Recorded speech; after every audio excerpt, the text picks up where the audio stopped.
আমাদের অনেকের এই মানসিকতা আছে, অন্যের প্রাইভেট বিষয় নিয়ে কখনো আপনি নাক গলাতে পারবেন না, কারো প্রাইভেসিতে আপনি ইন্টারফেয়ার করবেন না, কারো প্রাইভেট স্পেসে আপনি ইন্টারফেয়ার করবেন না। এটা খুব বাজে একটা স্বভাব, এটা ইসলাম হারাম করে দিয়েছে।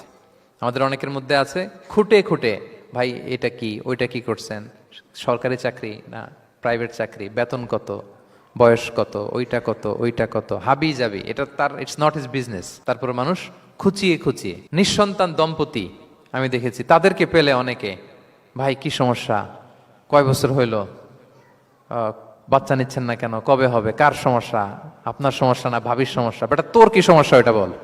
একজন নিঃসন্তান দম্পতি তারা কি স্ট্রাগলের মধ্য দিয়ে যায় আপনি জানেন?